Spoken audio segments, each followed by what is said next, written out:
배달의 민족에서 강남 랭킹 1등 했던 특별한 노하우가 좀 있을까요? 일단 최소 주문 금액, 고객들의 심리적인 진입장벽을 낮추는 역할을 하는 거죠. 제가 봤을 땐 어느 정도 클릭률에 도움이 된다고 생각을 하거든요. 주문 경로를 추적해보면 기타가 보통 50% 이상의 비중을 차지하거든요. 기타가 뭐냐면 찜으로 유입돼서 주문하신 분들 또는 검색을 통해서 주문하신 분들, 그게 비중이 50%나 된다는 거예요. 찜을 했을 때 어떤 혜택을 줄 것인가. 저희는 그 로또 복권을 줬어요. 3초 투자하고 20억 벌어가세요. 구매하게 되는 페이지에 또 특징이 있다는 거예요. 제일 오래 본 페이지에서 구매할 확률이 제일 높다는 거죠. 어떻게 하면 다른 가게보다 내 가게를 볼 때 시간을 오래 갖고 가게 할 수 있을까? 멤버십 안내사항입니다. 다점포항TV 멤버십 회원이 되시려면 구독 후 옆에 가입 버튼을 눌러주세요. 멤버십 회원은 비공개 영상과 프리미엄 자료, 사업 고민 상담을 받아보실 수 있습니다. 반갑습니다. 다점포항입니다. 오늘은 장사 고수 한 분을 좀 모셨고요. 대표님 개인 소개 부탁드릴게요. 안녕하세요. 저는 제주도에서 자연샤브라는 샤브샤브 브랜드를 운영하고 있는 이호영이라고 합니다. 반갑습니다. 네.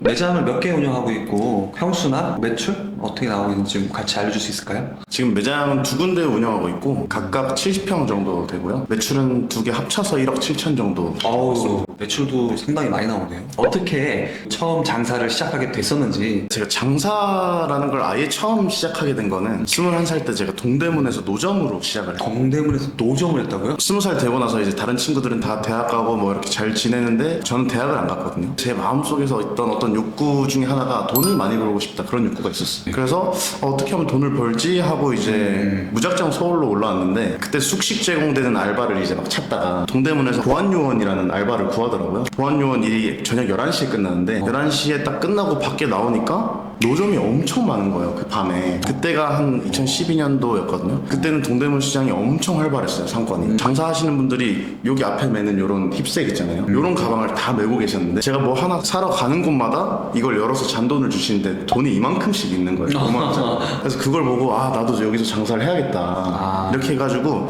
그 보안요원 일을 한 6개월 정도 하다가 말씀드렸죠. 저 나가서 한번 노점에서 배워보고 싶다. 그 노점 하시는 분한테 직접 얘기한 건가요? 네네. 그래서 한 1년 정도 알바를 하다가 이제 제 장사를 21살 때 하게 됐습니다. 그러면 좀 궁금한 게, 실제로 노점 하시는 분들이 그 당시에 하루 매출이 얼마인지 뭐 이런 거? 그때는 진짜 많이 벌었던 것 같아요. 제가 많이 벌었다는 게 아니라요, 저를 이제 장사를 가르쳐 주신 분들을 보면 보통 노점 딱 요만한 사이즈거든요. 한 1.5m 정도 사이즈인데 이 1.5m 매대에서 하루에 한 200만 원에서 300만 원 정도? 와, 네. 많이 팔았네요. 네. 잘 되는 노점들도 있었나요? 그 중에서도? 그때는 잘 되는 노점에 대한 기준을 저는 경험치가 부족했기 때문에 그냥 자리가 제일 중요하다라고만 생각을 했었어요. 지금 생각해보면 그렇게 좋은 자리가 아닌데도 장사가 잘 되는 분들이 있었거든요. 그런 분들의 특징이 고객 DB를 항상 꼭 저장을 했어요. 한번 왔다 가신 분들은 DB를 꼭 저장하더라고요. 연락처를 받는 건가요? 네, 연락처를 받거나 그 당시에는 카카오 스토리가 엄청 유행을 했었거든요. 스토리에 이제 계속 사람들을 보게 만들고 스토리 추가하게 만들고 이러면서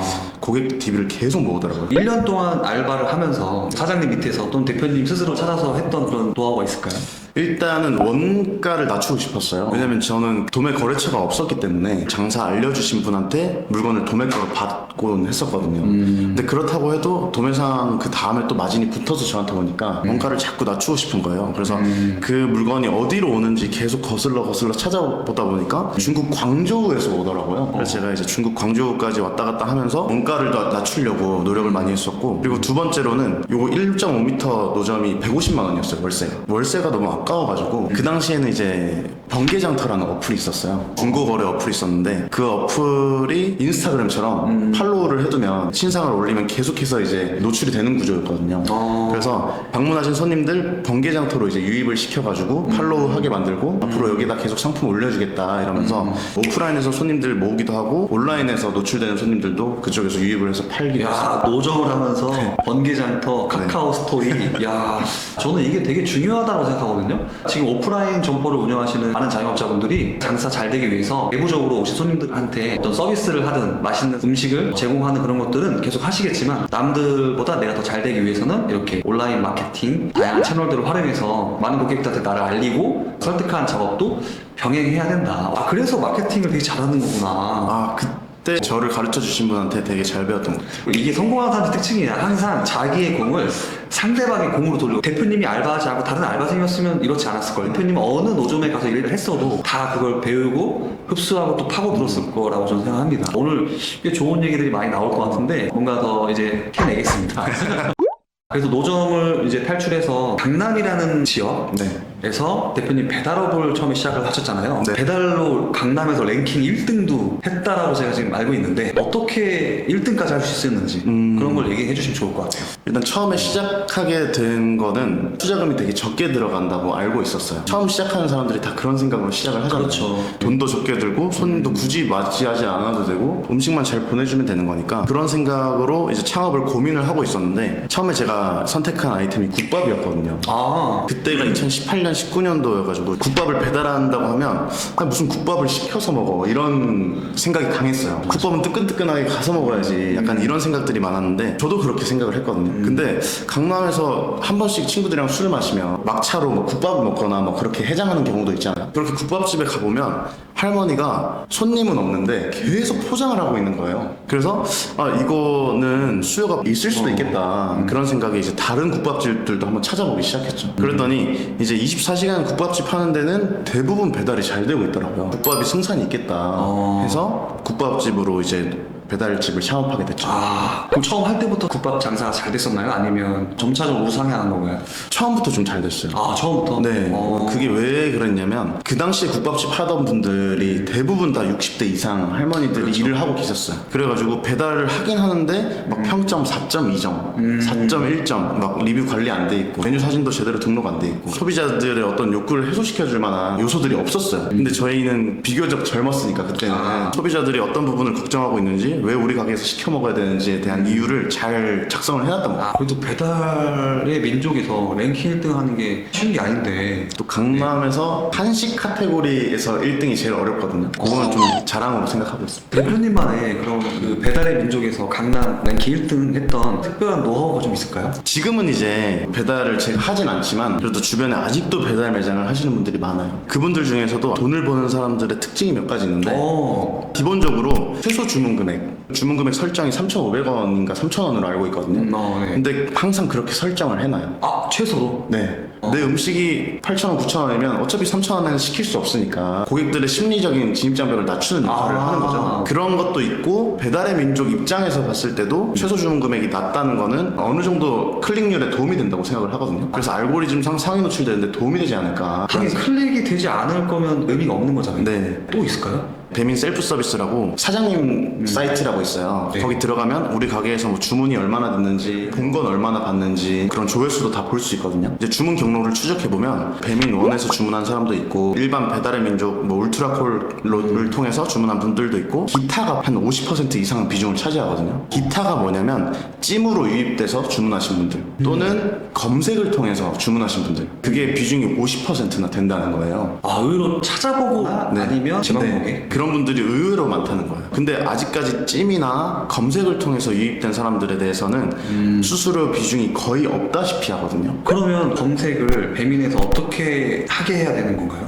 예를 들어서 뭐 김치찌개를 판다고 하면 김치찌개를 검색했을 때 상위 노출되는 게 중요하잖아요. 그렇죠. 그리고 상위 노출됐을 때 사람들이 클릭하게 만들고 클릭을 했을 때 구매할 만한 요소들이 쫙 깔려 있어요. 아, 선택 포인트. 네, 클릭률이랑 구매 전환율을 높이면 네. 매출로 결국엔 이어지는 거니까 그 두 부분을 어떻게 하면 높일 수 있을까 많이 고민을 했던 것도 있고 그건 이제 검색을 통해서 유입된 사람이고 찜을 통해서 유입된 사람 그분들 같은 경우에는 찜을 했을 때 어떤 혜택을 줄 것인가 어떻게 하면 찜을 더 많이 유도하게 할 것인가 이런 거에 대한 고민도 좀 대표님 같은 경우는 찜에 대해서 어떤 혜택을 줬었나요? 저희는 그 로또 복권을 줬어요. 1,000원짜리 한 장을 줬는데 그 로또 복권이 되게 효과가 좋았던 걸로 기억을 하고 있어요. 보통은 쿠키나 뭐 이런 거 줄 수도 있고 아니면 네. 자기 파는 메뉴 중에서 1,000원, 2,000원, 3,000원짜리가 나갈 수도 있는데 3초 투자하고 20억 벌어가세요. 이렇게 해서 문구가 있어가지고 네, 3초만 투자하면 내가 20억짜리 로또 복권의 가능성을 얻게 되는 거니까 그런 식으로 후킹 문구를 만들어서 찜을 유도했던 경험이 있습니다. 그 설득 포인트 있잖아요. 좀 괜찮을 만한 노하우. 있을까요? 이것도 워낙 많지만 핵심은 저는 정해져 있다고 생각을 하거든요. 예를 들어서 니트를 산다고 하면 쇼핑몰 너무 많잖아요. 그렇죠. 구신사도 들어갔다가 뭐 어디도 들어갔다가 이렇게 하면서 결국에 구매를 하게 되는데 그 구매하게 되는 페이지에 또 특징이 있다는 거예요. 제일 오래 본 페이지에서 구매할 확률이 제일 높다는 거죠. 어떻게 하면 다른 가게보다 내 가게를 볼 때 시간을 오래 갖고 가게 할 수 있을까? 체류 시간. 네, 체류 시간을 길게 만드는 게 저는 핵심이었다고 생각합니다. 조금이라도 더 머물러 있으면 관심이 그만큼 더 있다는 뜻이니까 여기서 그냥 주문할 확률이 더 높아진다는 거죠. 네. 전환율. 네, 그렇죠. 관심이 있기 때문에 오래 보는 거기도 하고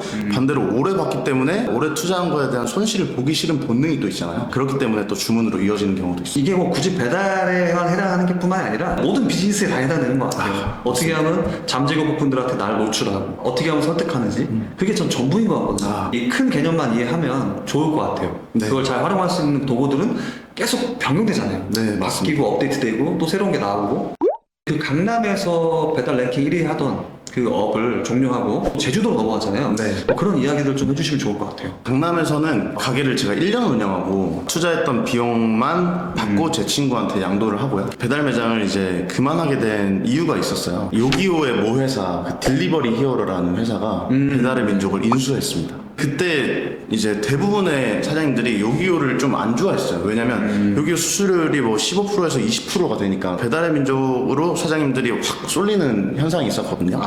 근데 이 요기요의 모 회사가 배달의 민족을 인수했네. 그럼 배달의 민족의 수수료는 앞으로 어떻게 될까? 이런 고민을 저도 한 거예요. 당연히 따라갈 수밖에 없다 이거는. 그렇죠. 그런 생각을 했고 이러면 점점점 마진이 줄어들게 될 거고 그러기 전에 그냥 다음 사업으로 넘어가는 게 좋지 않을까? 이런 고민을 했었습니다. 인플레이션 올 텐데 분명히 네. 아직까지도 수익성이 좀 괜찮은 오프라인으로 좀 넘어가야겠다라는 생각을 빠르게 한 거네요. 네. 강남에서 차릴 수도 있고 육지에서 어디 상권을 잘 분석해서 차릴 수도 있는데 제주도에 가서 차린 그 혹시 이유가 있을까요?